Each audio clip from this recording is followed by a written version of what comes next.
저는 대구에서 살고 있는 40대 초반의 평범한 남자입니다. 제가 이렇게 사연을 보내게 된 이유는 여러 사연들을 읽어보던 중 문득 그런 생각이 들었습니다. 저 또한 남들과 다르지 않게 기가 막힌 인생사를 살아온지라 제 이야기를 들려드리고 싶었고, 제 삶이 한때는 지옥과도 비교할 수도 없는 곳이었다면 지금은 세상 누구보다 행복한 천국에서 살고 있기 때문입니다. 그래서 지금 삶이 힘든 많은 분들에게 제 살아온 이야기가 도움이 되었으면 하는 소망이 생겨서 사연을 적게 되었습니다. 제게는 너무나도 지옥 같았던 그때, 이야기의 시작은 15년 전으로 거슬러 올라가야 합니다. 그때는 고등학교를 졸업하고 남들처럼 미래에 대한 꿈도 가득하고 이성에 대한 관심도 많은 그런 시절이었죠. 하지만 어릴 때 아버지가 일찍 돌아가신 이후로 저는 학창시절부터 줄곧 가장이라는 생각을 갖고 살았기에 남들과 달리 대학교를 가지 않았고 국방의 의무를 일찍 마치고서 한참 일을 하면서 지내던 시기였습니다. 사업을 하시던 아버지의 유산 덕분에 형편은 여유로워서 무엇을 하면서 살아야 할까 고민하던 중 남들보다 요리에 대한 자신감도 많았고 애정이 많이 있었기에 제 소박한 꿈은 저만의 식당을 열어서 많은 사람들에게 제 음식으로 행복한 식사를 할 수 있게끔 해드리는 게 꿈이 되었었죠. 그래서 주방 경력을 쌓기 위해서 다양한 식당에서 주방 보조로 일을 하고 있을 때였습니다. 평소와 다름없이 주방에서 한참 정신없이 일을 하고 있는데 익숙한 목소리가 들려오더라고요. 그래서 주방 창문을 통해서 홀 쪽에 있는 곳을 봤더니 저와 가장 친하게 지냈던 여자 사람 친구가 와 있었죠. 사실 그 여자 사람 친구는 초등학교 시절 어릴 때부터 저를 짝사랑해왔고 몇 번의 고백을 했지만 저는 우정을 깨고 싶지 않았고 그 친구에게 이성적으로 관심은 없었기에 결국 사귈 수가 없었던 사이였습니다. 그렇게 저와 그 친구는 학창시절 동안 많은 시간을 지내게 되면서 이성적인 감정은 다 털어낼 수 있었고 정말 때로는 동성 친구보다도 더 가까운 사이로 지내면서 서로에게 많은 의지가 되어주었죠. 그럼 그 친구가 제가 일을 하고 있던 식당에 직장 동료인 친구랑 영화를 보고 배가 고파서 왔다고 하더라고요. 저는 그 식당에서 몇 년 동안 오래 일을 해왔었기에 나름대로 서비스도 챙겨줄 수가 있었고 마침 퇴근 시간도 다가와서 친구에게는 주문해서 먹고 있으면 잠시 들린다고 말하고는 자리로 돌려보냈죠. 그렇게 하고 난 뒤 저는 주방장님께 자초지종을 설명드리고는 제가 자신 있어 하는 음식을 직접 조리를 해서 친구가 있는 테이블에 가져다 주러 갔습니다. 테이블로 가서 서비스 음식을 내려놓으며 제 친구와 친구의 친구에게 인사를 하는데 그 찰나의 순간에 저는 너무 깜짝 놀라서 심장이 터져버릴 뻔했죠. 왜냐하면 친구와 함께 온 친구에게 첫눈에 반해버렸고 순식간에 사랑에 빠져버리게 되고 말았던 겁니다. 그때까지만 해도 흔히 말하는 첫눈에 반했다는 말들이 너무 시시껄렁한 이야기일 거라 생각했었고 사람의 감정이 어떻게 한순간에 빠지냐고 생각을 했고 그 생각을 주변에 그런 말들을 하고 다니던 저였습니다. 하지만 그녀를 통해서 사람은 첫눈에 사랑에 빠질 수가 있다라는 걸 깨닫게 되었던 겁니다. 거짓말 조금 보태서 이야기를 하자면 그때 당시 가장 인기가 많았던 전지현과 너무나도 닮은 외모였었죠. 저는 식은땀이 날 정도로 당황했지만 아무렇지도 않고 괜찮은 척하면서 서비스 음식에 대해서 저만의 방식으로 친절하게 안내를 해주었고 맛있게 먹으라고 인사를 건넸죠. 그러자 친구의 친구인 그녀는 이렇게 맛있는 음식도 해주셨는데 안 바쁘시면 같이 드시자고 하더라고요. 그제서야 여자 사람 친구도 덩달아서 같이 먹자면서 앉으라고 하더군요. 그 제안이 너무나도 기뻤지만 일단 당장은 당황한 제 마음을 추스르고 싶었고 하루 종일 일하느라 땀 냄새 음식 냄새가 배어있는 후질근한 주방 복장 대신 제 사복으로 갈아입고 싶더라고요. 그래서 전 그러면 지금 퇴근 시간이니까 옷만 갈아입고 잠시만 앉아있다가 간다고 말을 했죠. 그렇게 저는 조금이라도 더 그녀와 시간을 보내고 싶은 마음에 순식간에 탈의실에서 옷을 갈아입고 혹시나 하는 마음으로 챙겨두었던 향수까지 골고루 뿌리고는 그녀가 있는 테이블로 갔습니다. 자리에 앉자마자 그녀는 여기서 나온 메인 음식보다 제가 해준 서비스 음식이 훨씬 더 맛있다면서 갑작스럽게 엄지손가락을 축혀 세우더니 최고라고 말을 해주더라고요. 그런 귀여운 모습에 제 마음은 이미 그녀에게 풍덩 빠져버리고 말았던 거죠. 그리고 나서 서로의 간단한 소개들을 하게 되면서 그녀는 저희 동네와 가까운 곳에 살고 있다는 사실도 알게 되었고, 그녀는 저와 다르게 사람들을 편하게 해주는 밝고 긍정적인 에너지가 넘치는 여자였습니다. 그래서 초면인데도 불구하고 어색한 순간이라고는 전혀 느끼지 못할 만큼 급속도로 친해지고 있었죠. 그렇게 한참을 이야기하던 중에 제 친구가 먼저 말을 꺼냈습니다. 오늘 이렇게 자리 끝내기 아쉬운데 너희들도 약속 없으면 2차로 술이나 마시러 가자고 하더라고요. 저는 당연히 두말하면 잔소리의 상황이라 그러자고 말했고, 그녀도 시간 괜찮다고 그러자고 하더군요. 솔직히 그 잠깐 동안 대답을 하는 동안도 설마 안 된다고 하면 어떡하나 조마조마했었네요.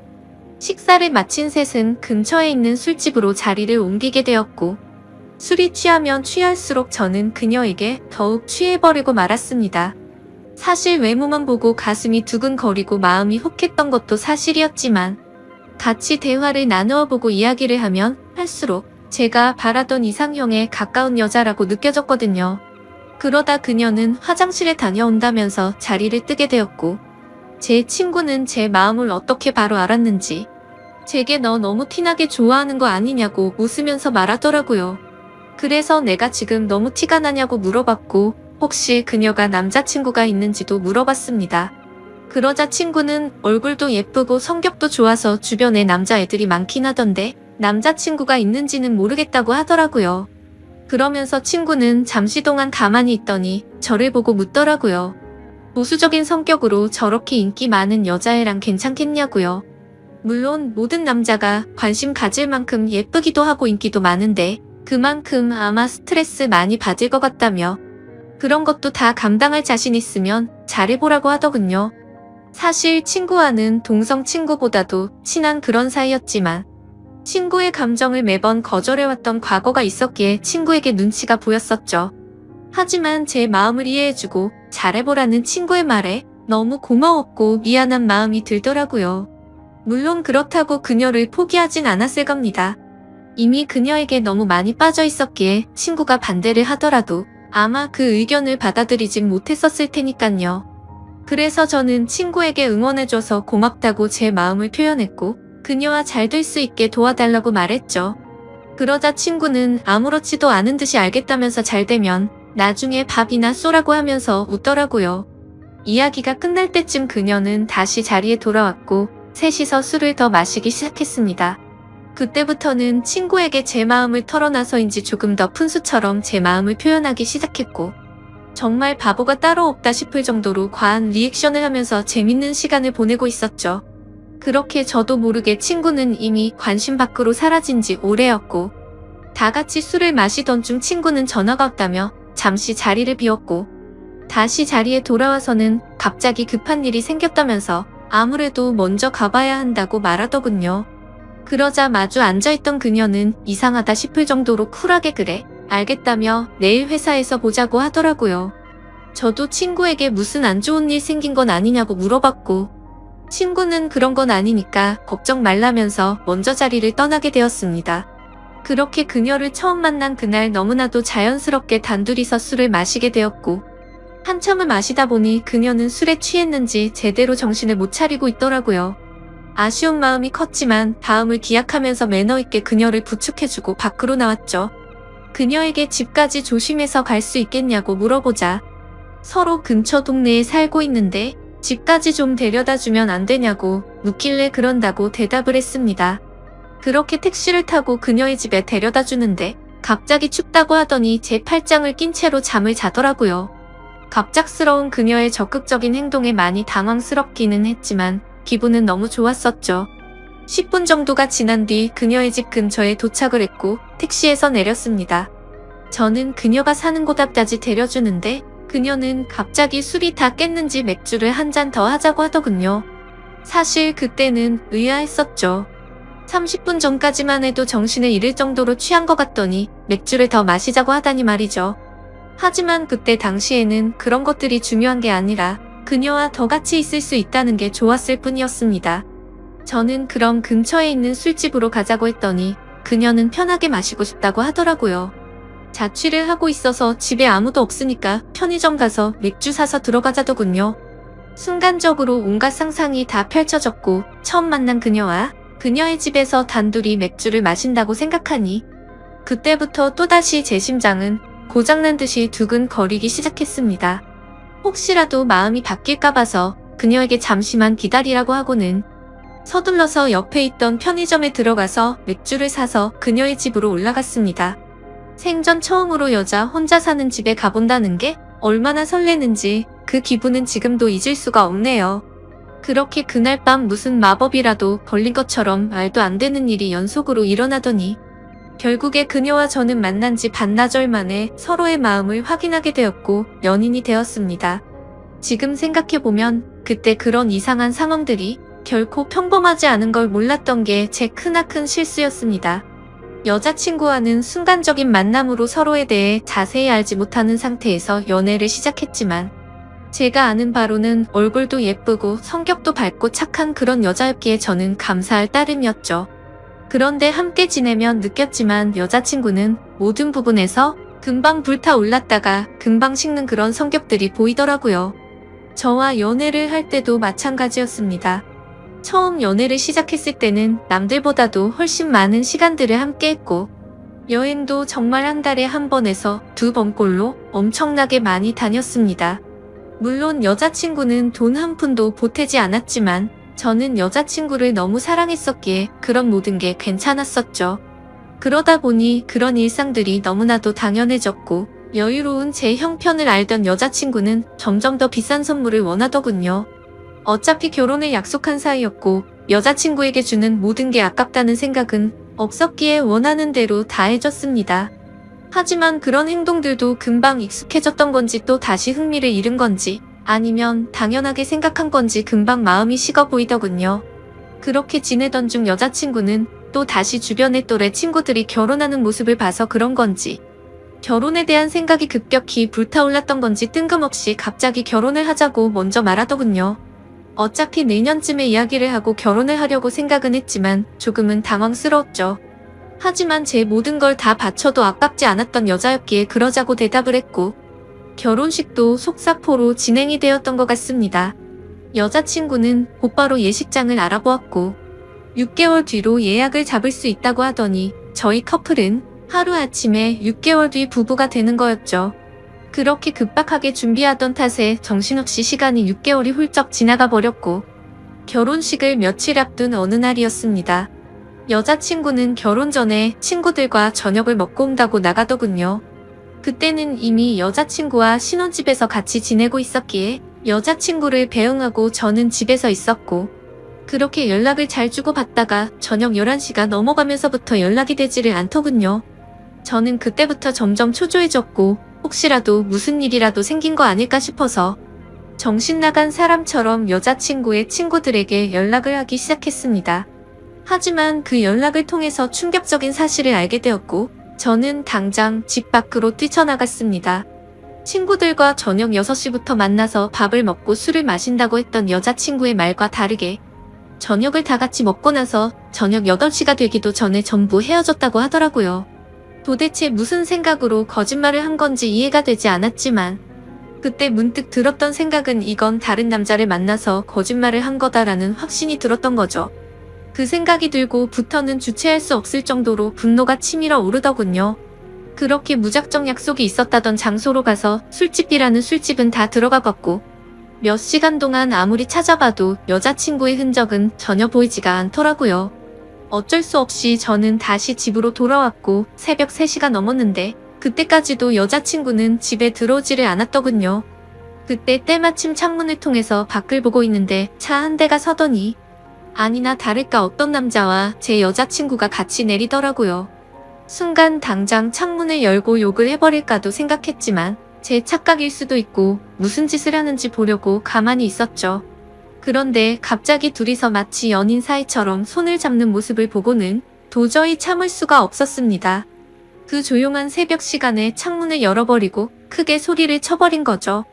그러자 찌질하게도 남자라는 놈은 황급히 차를 타고 달아나버리고 잠시 후에 여자친구는 집으로 들어오더군요. 저는 너무 열이 받았지만 차분히 물어봤습니다. 지금 내가 본 지금 이 상황이 무슨 상황인지 설명하라고요. 그러자 여자친구는 저 친구가 갑자기 늦게 오는 바람에 다 같이 술 한 잔 더 마시다가 늦게 온 거라고 시치미를 떼더군요. 그래서 저는 다 같이 있는데 저 남자 혼자서 늦게 낀 거냐고 물어보자 표정 하나 바뀌지 않고 그렇다고 말하더군요. 그때 그 모습을 본 순간부터 여자친구가 아무렇지도 않게 거짓말을 참 잘하는 사람이구나라는 걸 알게 되었습니다. 그 전까지만 해도 여자친구의 말은 모든 말을 신뢰하였고 다 믿었기 때문에 충격이 아닐 수가 없었죠. 저는 그래서 네가 전화를 안 받아서 걱정되는 마음에 네 친구들한테 연락해봤고 전부 다 저녁 8시도 되기 전에 헤어졌다고 들었는데 이렇게 아무렇지도 않게 거짓말을 하냐고 말했죠. 그러자 여자친구는 아무 말도 없이 가만히 있더니 제가 혹시라도 오해할까봐 무서워서 거짓말을 한 거라고 하더군요. 저 남자는 사실 회사 업무 때문에 알게 된 거래처 사장님인데 자신한테 신세 진 게 있어서 술 얻어 먹은 거라고 하더라고요. 그래서 너는 거래처 사장이랑 술도 마시고 손도 잡고 그러냐고 물어봤더니 술에 취해서 그 사람이 갑자기 손을 잡은 거라며 자신은 너무 술에 취해서 정신이 없었다더군요. 그러면서 절대로 저 사람이랑 아무 일도 없었고 제가 정 못 믿겠으면 삼자대면이라도 시켜준다고 하더라고요. 그때부터는 너무 난감할 수밖에 없었습니다. 도저히 그냥 넘어갈 수도 없는 노릇이었고 결혼을 앞둔 사이끼리 삼자대면을 해서 진실을 밝혀야 하나 싶었죠. 심지어 삼자대면을 하면 뭐 하나 싶기도 했습니다. 바람피는 사람이 나 바람핀다라고 말할 리가 절대 없었으니깐요. 그렇지만 도저히 이런 찝찝한 기분으로는 그냥 넘어가서는 안 될 것만 같았고 그 남자의 얼굴이라도 보자는 마음으로 약속을 잡아서 셋이서 같이 만나게 되었습니다. 예상했던 대로 술에 취해서 실수를 저질렀다며 너무 죄송하다고 사과를 하더니 그날 밤에 아무 일도 없었다고 말을 하더라고요. 하지만 제 여자친구의 첫 만남에 적극적인 모습을 봐왔던 저로서는 그 말이 믿어지지 않았죠. 당연히 그 남자의 얼굴을 봐도 멀끔하게 생겨서 여자를 엄청 밝히는 얼굴이었고요. 도저히 마주하기가 역겨워서 그냥 알겠다고 하고는 자리에서 일어났습니다. 일단 그날은 여자친구에게 더 이상 말을 하기 싫다고 했고 고민을 참 많이 했었습니다. 결혼식을 며칠 앞두고서 오랜 시간 동안 충분히 고민하고 판단할 상황도 없었죠. 그렇게 어영부영 시간을 보내다가 어쩔 도리 없이 결혼식을 올리게 되었고 서로 간의 신뢰가 중요한 부부가 되었으니 두 번 다시는 이런 일 만들지 말자고 서로에게 약속을 하고 화해를 했습니다. 하지만 그날부터는 사실 남들이 볼 때는 표면적으로 알콩달콩한 신혼부부처럼 보였겠지만 제 속마음은 전혀 그렇지가 못했습니다.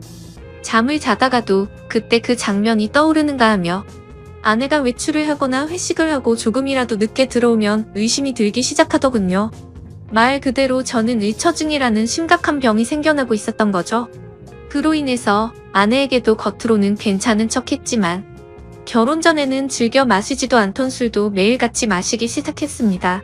아버지께서 간암으로 일찍 돌아가셨기 때문에 유전적인 문제로 걱정이 되었기에 더 피하는 것도 있었죠. 하지만 그렇게 몸도 마음도 지치다 보니 그런 걱정까지 생각할 겨를이 없더라고요. 그렇게 위태로운 부부 사이도 시간이 가면 갈수록 더욱 악화되어 갔지만 생각보다 아내는 별로 대수롭지 않은 듯 잘 먹고 잘 지내더라고요. 마치 돈 때문에 결혼한 건가 싶을 정도로 저에 대한 관심은 전혀 없어 보였고 카드를 아무렇지도 않게 마구 긁어대기 시작하더니 제 아버지께서 남겨주신 여유로웠던 유산도 어느덧 다 바닥이 드러났던 거죠.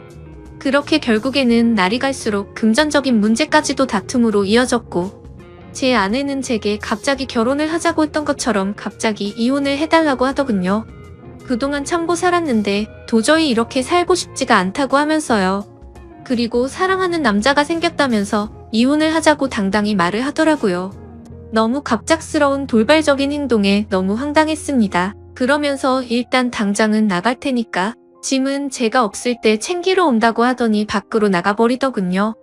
잠깐 동안 멍하니 앉아있다가 제가 그렇게 사랑했던 여자를 이렇게 잃을 수는 없다는 생각에 뒤늦게 쫓아내려갔습니다. 하지만 눈앞에서 아내는 택시를 탔고 저는 재빨리 아내를 쫓아갔습니다. 따라가면서 아내에게 전화를 했지만 계속해서 받지 않다가 나중에는 차단을 해버리더군요. 결국 아내를 뒤따라 가봤더니 고급스러운 오피스텔 앞에서 멈춰서더니 아내의 앞으로 눈에 익은 남자가 다가오더군요. 그 남자는 결혼 전 제 아내와 새벽에 붙어 있었던 바로 그 남자였습니다. 그 모습을 보는데 망치로 머리를 얻어맞는 기분이었습니다. 그동안 결국 나를 속이고 바람을 피우고 있었던 게 맞았던 거구나 싶었고, 너무 비참했던 저는 참아 잡을 용기조차 없었기에 아무 말 없이 그대로 집으로 돌아갔습니다. 배신감에 너무 화가 나면서 억울하더군요. 빈털털이 신세가 되어서 버림받은 기분에 제 인생은 지옥으로 떨어진 기분이었고, 정신줄을 놓은 채로 술을 마시고 며칠 동안을 페이처럼 지내고 있었죠. 그러다가 며칠 만에 집에 돌아온 아내가 한심하다는 듯이 저를 쳐다보더니 짐을 챙기고 있더군요. 그 모습을 마지막으로 저는 저도 모르게 눈을 감았다가 다시 눈을 뜨게 되었는데, 낯선 천장이 보였고 갑자기 제 옆에서 앉아있던 제 여자 사람 친구가 저를 보더니 갑자기 울기 시작하더라고요. 알고 보니 저는 그날 아내가 왔던 날 급격한 스트레스와 과도한 알코올로 인해 기절을 해버린 거죠. 그렇게 병원으로 실려왔는데 제 아내가 제 친구에게 대충 상황을 설명하고는 이곳으로 부르고 그냥 가버렸다고 하더군요. 그러면서 친구는 자신 때문에 제가 이렇게 된 것 같다며 정말 많이 미안하답니다. 그날 직장 동료였던 아내를 제게 소개시켜주지 않았더라면 이러지 않았을 텐데 라면서 자책하면서 말이죠. 그렇게 대화를 하던 중 의사 선생님이 저를 찾아오셨고, 아무래도 정밀 검사를 해야 할 것 같다고 하시더군요. 상황이 심각하구나 생각을 하면서 정밀 검사를 받아본 결과 아버지와 같은 간암이 제게도 자리 잡고 있었습니다. 하지만 천만다행으로 아직은 심각한 상황은 아니니까 수술을 최대한 빨리 해보자고 하더라고요. 그렇게 제 소식을 들은 아내도 저를 찾아왔지만 제 걱정이 되어서가 아니라 이혼 서류 도장을 찍어달라며 찾아왔더군요. 더 이상은 미련도 남지 않았기에 곧바로 협의 이혼을 마무리 지어버렸습니다. 그날 이후로 저는 몸도 마음도 너무 아팠기에 모든 걸 포기하고 싶은 마음도 들었고 너무 지쳐가고 있었지만, 그런 제 마음을 알고 있던 제 친구는 일까지 그만두고는 제 옆에 붙어서 진심 어린 병간호를 해주더라고요. 그때서야 그동안 무심코 지나쳤던 제 친구의 진심이 보이기 시작했습니다. 어릴 때부터 항상 제 곁에서 묵묵히 저를 위해서 위로해주고 아껴준 유일한 사람이었다는 거요. 밤새 제대로 못 자고 병간호를 해주다가 잠든 친구의 모습을 보고 있는데 갑자기 감정이 복받쳐서 눈물이 나더라고요. 결국 악몽 같았던 시간들도 지나가게 되었고, 수술을 받은 결과 저는 완벽하게 완치를 하게 되었죠. 아팠던 몸이 예전처럼 건강해지고 나니 세상도 달라 보이기 시작하더군요.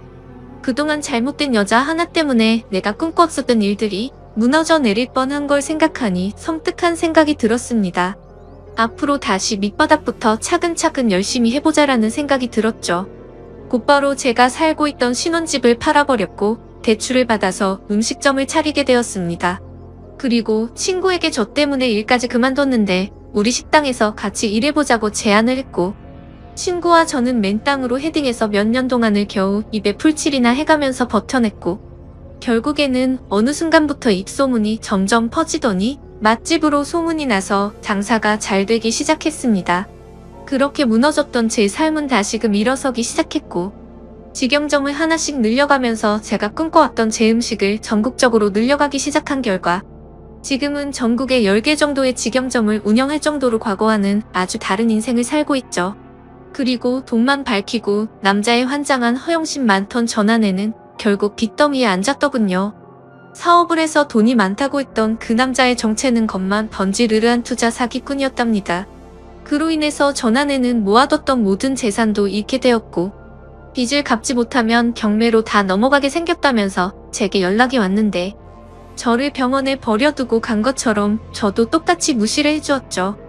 정말 사람이 선하게 살면 행운이 따라오고 악하게 살면 불행이 따라온다는 말이 와닿더라고요. 그리고 가장 중요한 제 여자 사람 친구는 어떻게 되었냐고요? 저와 함께 힘든 시기를 같이 겪으면서도 힘들다는 내색 한 번도 안 하면서 묵묵히 저를 지켜준 그 친구는 지금의 제 아내가 되었습니다. 얼마 전 알게 되었는데 제 아내는 저의 행복을 위해서라면 모든 걸 포기할 수도 있었답니다. 전 아내에게 저를 소개시켜주고 먼저 갔던 그날도 밤새도록 울었는데도 내색조차 하지 않은 그런 여자죠. 그런데 왜 나를 이제 안 좋아하는 척 했냐고 물어봤더니 제게 더 이상 부담을 주고 싶지 않았답니다.